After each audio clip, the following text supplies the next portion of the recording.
নমস্কার বন্ধুরা, জ্যোৎস্নার রীতিকথায় আরেকটি নতুন পর্বে তোমাদের সকলকে স্বাগত জানাই। বন্ধুরা, আজকের পর্বে আমরা আলোচনা করব যে মা সরস্বতী বাগদেবী হওয়া সত্ত্বেও তার নির্দিষ্ট কোনো মন্দির হয় না কেন। তোমরা কি জানো যে কেন তার নির্দিষ্ট কোনো মন্দির নেই? উত্তর জানলে একটু অবাক হবে। তাহলে চলো আজকের পর্বে এই নিয়ে একটু আলোচনা করি। ভালো লাগলে অবশ্যই শেয়ার করে দিও, লাইক করে দিও, আর পাশে রাখা বেল আইকনটাকে প্রেস করে রেখো যাতে পরবর্তী ভিডিও নোটিফিকেশন তোমাদের কাছে সবার আগে চলে যেতে পারে। 14ই ফেব্রুয়ারি মা সরস্বতীর পুজো হয়ে গেছে। এই দিন বাগদেবীর আরাধনায় সকলেই মেতেছিল, কিন্তু সেই আনন্দের মাঝখানে একটা প্রশ্ন অবশ্যই জাগে যে কেন সরস্বতী দেবীর কোনো স্থায়ী মন্দির নেই, দেখা যায় না কেন? এই প্রশ্নের উত্তর জানলে তোমরা তো অবাক হয়ে যাবে। সরস্বতী হলেন বাকশক্তির অধিকারী। স্বয়ং ব্রহ্মাদেব এই শব্দটি প্রথম উচ্চারণ করেছিলেন তার মুখ দিয়ে, আর ব্রহ্মদেব এই শব্দটি উচ্চারণ করেছিলেন বলেই আজ পর্যন্ত মানবজাতির মুখে সরস্বতী বিরাজ করে।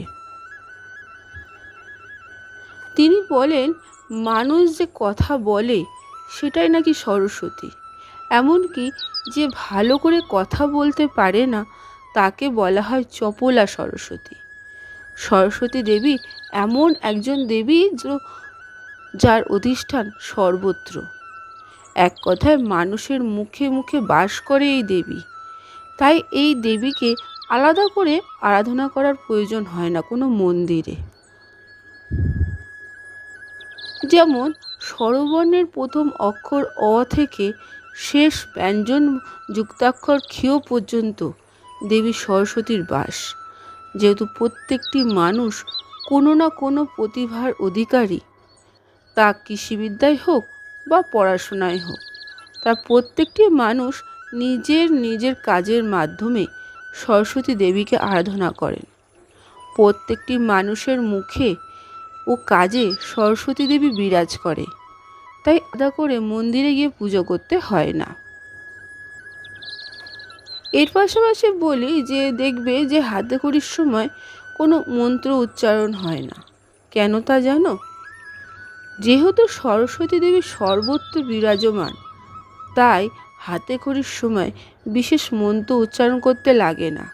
কিন্তু যদি মন্ত্র উচ্চারণ করেন তা শুধুমাত্র সরস্বতী বন্দনা, আলাদা করে কোনো মন্ত্র উচ্চারণ করতে হয় না হাতে খড়ির সময়। যদিও হাতে খড়ির ব্যাপারটা একটু পুরোপুরি লোকাচার, তবুও দেখবে যে এই সময় কোনো মন্ত্র উচ্চারণ হয় না, যেহেতু হাতে মুখে দুটোতেই সরস্বতী বিরাজমান। আজকের পর্বটি এখানে শেষ করলাম। আরেকটি পর্ব নিয়ে তোমাদের কাছে পরবর্তী সময়ে আবার হাজির হয়ে যাব। ততক্ষণ তোমরা ভালো থাকো, অপরকে ভালো রাখতে সাহায্য করো।